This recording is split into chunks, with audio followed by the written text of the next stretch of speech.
The landscape of catering has morphed from life-changing events to simple homey affairs. Now, good food doesn't have to come with a huge price tag to enjoy no muss, no fuss, delicious cuisine. I'm Nikki Garrison, and this is Appetite for Success. Why tacos? Because tacos is a perfect vehicle to bring people together. You should never have an issue. You never would have a problem saying, hey, I'm cooking, you wanna come over? People will be there in a heartbeat. And so it brings people together in this super organic and cool way. But the food itself, being able to build it up with all the flavor and just the love is why I make tacos, because it brings people together. I believe that tacos create community. I never expected to really become a caterer. I was all about on-site live service. That was my jam. I love being able to cook for people, in front of people, right in live time, face to face. It's hot and ready, right off the grill. And I really appreciated being able to do that for celebrations of all kinds. And I guess that's what catering is. So that's why catering, because I enjoy cooking and bringing people together through the cooking and feeding them for their special events. And I learned that there's a job title for that, and that's catering.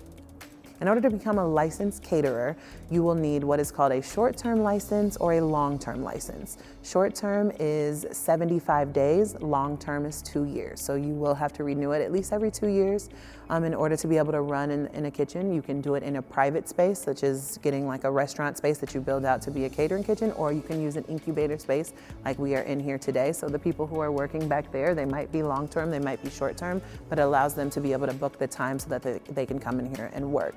For us, we have a private kitchen, so we're able to utilize our space 24/7 whenever we'd like to, as long as we have the proper paperwork. In order to get that licensing, what you need is you have to have a manager's sanitation certification. You have to have your LLC or however you're incorporated, your articles of incorporation. You have to have your signed lease or ownership. You have to have a few other documents, just more so just saying that you are a legal company. Nowadays, because of inflation, it would have to be everything that we need, kind of our paper goods, everything that we need to be able to keep our employees safe, to be able to handle food properly. I mean, a box of gloves used to be, or a case of gloves used to be anywhere between 50, 60 bucks. Now we're close at 200, 250. Yeah, it's kind of ridiculous. So things like that and paper goods, because now everything has to be individually packaged because of the pandemic and making sure that everything is safe. Whereas before we could go and deliver a family style buffet, people are looking for more of that individual. I need solo ramekins and I need my own plastic forks that are covered and things like that. So those are costly.